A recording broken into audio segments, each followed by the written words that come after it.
Якутский городской совет ветеранов и окружная администрация города уже готовятся к достойному проведению мероприятий, приуроченных к 70-летию победы в Великой Отечественной войне. Работники в преддверии праздника проводят опрос и анкетирование для выявления нужд и проблем ветеранов. На одном из обходов ветеранов Губинского округа побывал Сергей Алексеев. В Губинском округе Якутска живет около 500 ветеранов Великой Отечественной войны и тыла.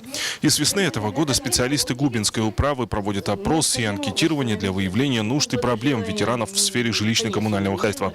Сейчас Раиса Васильевна, мать двоих сыновей, живет одна в однокомнатной квартире. С улицы ступенечки. И там 3-я или 4-я ступенька, она под воздействием, наверное, какой-то тяжести падала, в общем, вниз.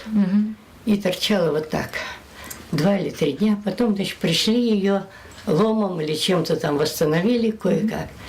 Прошло 2-3 недели, она опять, значит, была в таком же положении вертикальном.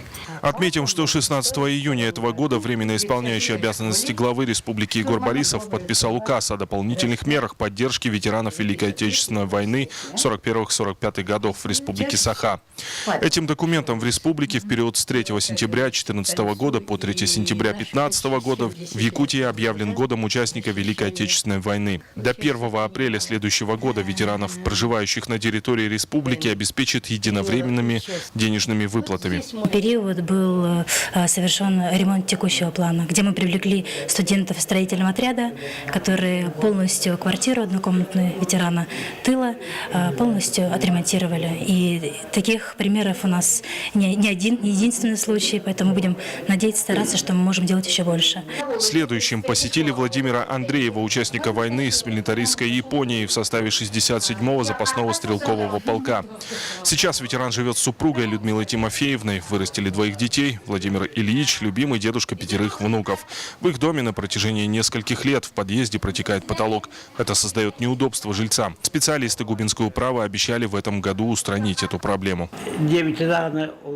На протяжении 12 лет в подъезде протекает потолок. Было бы хорошо, если отремонтируют. Специалисты Губинской управы намерены уделять больше внимания одиноким ветеранам. Кроме того, работники уже помогают всем ветеранам, кому нужна помощь специалистов жилищно-коммунального хозяйства.